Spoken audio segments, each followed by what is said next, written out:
প্রথমেই আপনাদের মৌসুমি ডিলাইটফুল ক্রিয়েশনে স্বাগত জানিয়ে আজকের রেসিপিটা আমি শুরু করছি।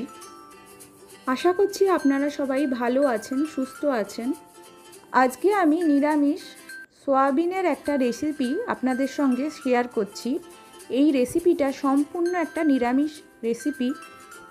ভাত, রুটি, পরোটা, লুচি অথবা উপোসের দিন বা ঠাকুরের ভোগ রান্নার সময়ও এই রেসিপিটা আপনারা করে দিতে পারেন।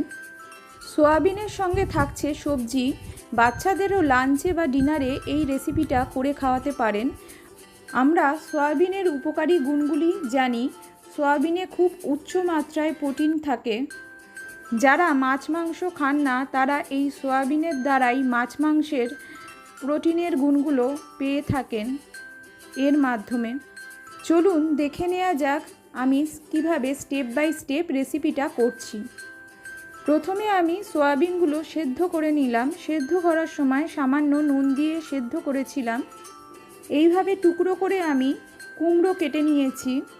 আর এভাবে ছোট ছোট টুকরো করে আমি 3টি মাঝারি আকারের আলু কেটে নিয়েছি। আলুটাকে ভালো করে ধুয়ে আমি একটু ভাপিয়ে নিয়েছি। ভাপানোর সময় সামান্য একটু লবণ দিয়েছিলাম। আলুটাকে সামান্য ভাপিয়ে তরকারিটা করলে তরকারিটার টেস্ট বাড়ে আর রান্নাটাও খুব তাড়াতাড়ি হয়ে যায়, সময়ও কম লাগে। আর নিয়েছি মাঝারি সাইজের একটা টমেটো আর 1 ইঞ্চির মতো আদা কুচিয়ে কেটে নিয়েছি। আর 4-5টা কাঁচা লঙ্কা আমি নিয়ে নিয়েছি। এটা আমি মিক্সিতে পেস্ট করে নেব। এরপর গ্যাস ওভেন অন করে কড়াই বসিয়ে দিলাম। কড়াইতে সামান্য সর্ষের তেল নিয়ে নিচ্ছি। আমি এখানে 4 টিস্পুনের মতো সর্ষের তেল ইউজ করছি। পুরো রান্নাটা আমি এখানে সর্ষের তেলে করছি। যারা সাদা তেলে করতে চান তারা অবশ্যই সাদা তেল ইউজ করতে পারেন, তবে আমি এখানে সর্ষের তেলেই রান্নাটা করছি। প্রথমে আমি সেদ্ধ করে রাখা সয়াবিনগুলোকে একটু তেলে ভেজে নিলাম। সামান্য একটু লাল লাল করে সয়াবিনগুলোকে ভেজে নেবেন। আমাদের সয়াবিনগুলো ভাজা হয়ে গেছে, আমরা তুলে নিচ্ছি একটা পাত্রে। এরপর ওই একই কড়াতে আমি আবারও 4 টিস্পুন সর্ষের তেল অ্যাড করে নিলাম। তাতে একটা গোটা শুকনো লঙ্কা আর তেজপাতা ছিঁড়ে ফোড়ন দিলাম। আর দিলাম 1 টিস্পুনের মতো 5 ফোড়ন। আমি এখানে 5 ফোড়ন হিসেবে ইউজ করছি। ফোড়নটা থেকে খুব সুন্দর একটা গন্ধ বেরোলে আমি টুকরো করে কেটে রাখা কুমড়োগুলো দিয়ে দিলাম। আর সামান্য 1 টিস্পুনের মতো হলুদ দিলাম আর 1 টিস্পুনের মতো লবণ অ্যাড করলাম। সামান্য হলুদ আর লবণ দিয়ে আমি টুকরো করে কেটে রাখা কুমড়োগুলোকে ভেজে নিলাম। একটু লাল লাল করে ভাজবেন। ভাজার সময় অবশ্যই গ্যাসের ফ্লেমটা সিমে রাখবেন। 10 মিনিট কড়াইতে নাড়াচাড়া করার পর আমি 50% ভাপিয়ে রাখা আলুর টুকরোগুলোকে দিয়ে দিলাম। টুকরো করা আলুগুলো দেওয়ার পর আবারও 1 টিস্পুনের মতো হলুদ, 1 টিস্পুন লবণ আর 1 teaspoon red chilli powder add করলাম। আর 2 টিস্পুন আমি এখানে ধনের গুঁড়ো অ্যাড করলাম। 1 টিস্পুন এখানে জিরের গুঁড়ো অ্যাড করলাম।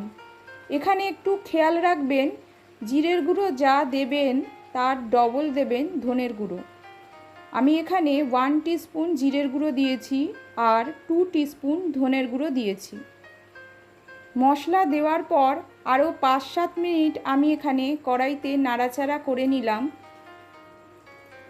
এরপর আমি দিয়ে দিলাম মিক্সিতে যেই পেস্টটা আমি তৈরি করে রেখেছিলাম, মানে টমেটো, কাঁচা লঙ্কা আর আদার যেই পেস্টটা আমি তৈরি করে রেখেছিলাম সেই পেস্টটা আমি দিয়ে দিলাম।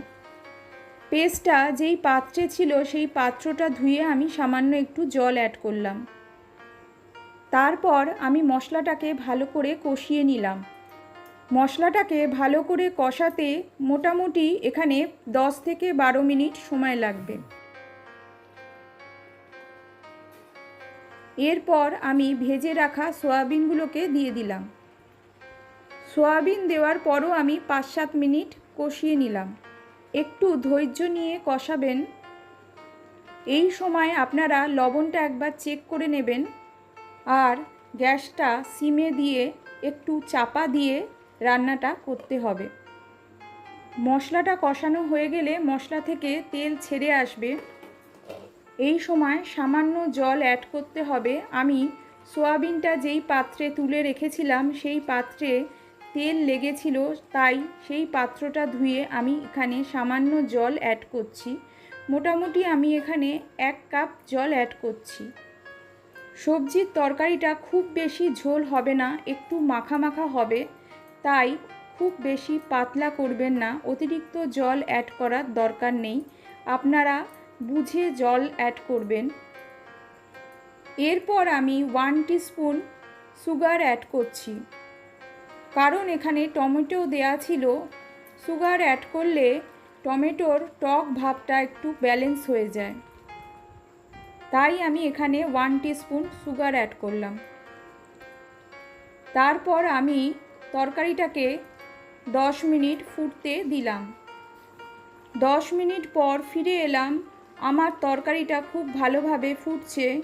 এই সময় আমি অল্প সামান্য কাসুরি মেথি হাতে ভালো করে ঘষে নিয়ে দিয়ে দিলাম। কাসুরি মেথিটা দেওয়ার সময় অবশ্যই হাতে ভালো করে একটু ঘষে নেবেন। 2 হাত দিয়ে ভালো করে ঘষে নিয়ে তারপর এটাকে দেবেন। এটা দিলে তরকারি থেকে খুব সুন্দর একটা ফ্লেভার বেরোবে।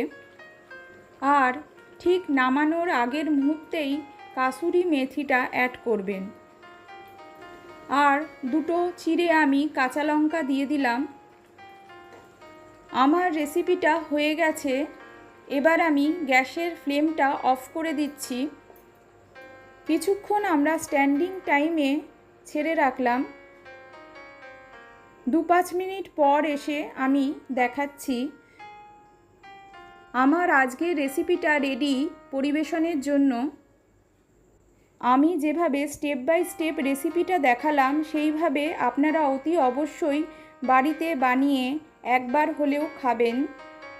আশা করছি আপনাদের ভালো লাগবে।